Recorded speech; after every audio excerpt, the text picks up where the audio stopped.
कहते हैं किसी में कुछ कर गुजरने का जज्बा हो तो कामयाबी भी कदम चूमती है। ऐसा ही कारनामा कर दिखाया है एटा की एक बेटी ने, जिसका नाम है अपेक्षा यादव। भारत के सबसे बड़े ICMR यानी कि Indian council of medical research में रहकर एक वैज्ञानिक के तौर पर कार्य कर रही है। देश की सेवा ये बेटी अपेक्षा यादव मिडिल क्लास परिवार में जन्मी अपेक्षा यादव के पिता पेशे से एक वकील हैं।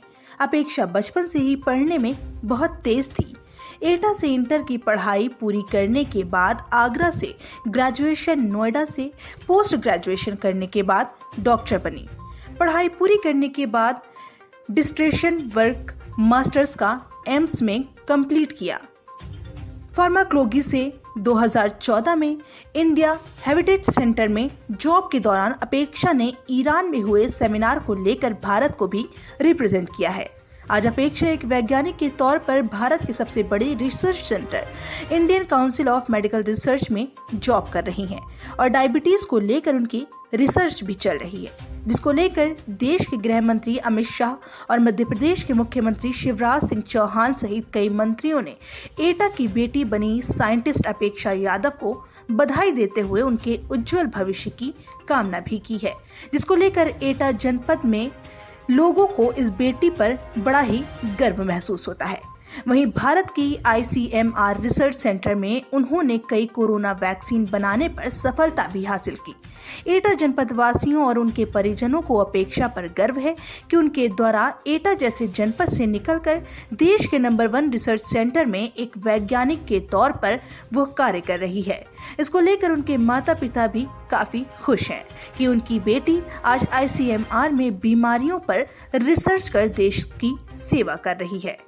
एटा से निगाहे इंडिया न्यूज के लिए आरबी द्विवेदी की रिपोर्ट। इसका बस सीधा है कि यहाँ पे मेरे मम्मी पापा का बहुत बड़ा योगदान रहा, जिन्होंने मुझे आज इस काबिल बनाया है कि आज मैं यहाँ पर हूँ, देश की राजधानी और एक देश के सबसे बड़े एक इंस्टीट्यूट में वर्किंग हूँ।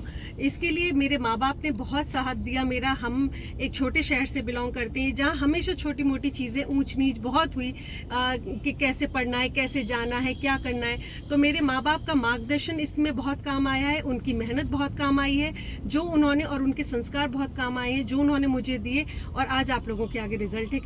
देखिए, हर लड़की के लिए, लड़की के लिए क्या, हर लड़के के लिए, हर सबके लिए जो बच्चा पैदा होता है वो एक गोल लेके पैदा होता है और हर किसी के गोल्स होते हैं। बाकी कुछ किस्मत होती है और कुछ अपनी मेहनत होती है। जैसे कि मैं एटा शहर से बिलोंग करती हूँ। मैंने वहाँ से अपनी पढ़ाई कंप्लीट करके मैंने आगरा से ग्रेजुएशन कंप्लीट किया, फिर पोस्ट ग्रेजुएशन मैंने नोएडा से कंप्लीट किया। बाद में मेरा डिसर्टेशन वर्क था मास्टर्स का, वो मैंने एम्स से कंप्लीट किया, डिपार्टमेंट ऑफ फार्माकोलॉजी से।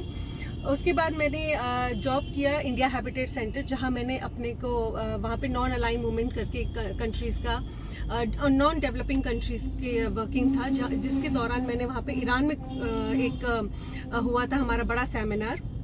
वहाँ पर मैंने अपने इंडिया को रिप्रेजेंट किया था, वहाँ की साइंस एंड टेक्नोलॉजी को रिप्रेजेंट किया। उसके बाद से ही मैं यहाँ एक Indian council of medical research, जिसको आप सभी जानते हैं, जिसने अभी कोरोना वैक्सीन का, इतने बड़े कोरोना काल में इस ICMR का बहुत बड़ा योगदान रहा है वैक्सीन बनाने में और चीज़ों को और आम जनता को इससे बचाने के लिए। तो मैं यहाँ पे वर्किंग हूँ और यहाँ पर मैं as a diabetes research work को देखती हूँ। जिनकी खबरों से होता है जबरदस्त असर, उनकी होती है सबसे पैनी नजर, वो है निगाहे इंडिया न्यूज। निगाहे इंडिया न्यूज की खबरें सबसे पहले अपने मोबाइल पर पाने के लिए निगाहे इंडिया न्यूज के फेसबुक पेज को अभी फॉलो करें, यूट्यूब पर हमें सब्सक्राइब करें एंड साथ ही साथ इंस्टा और ट्विटर पर भी हमें फॉलो करें। देखते रहिए निगाहे इंडिया न्यूज, हर खबर पर पैनी नजर। निगाहे इंडिया न्यूज, हर खबर पर पैनी नजर।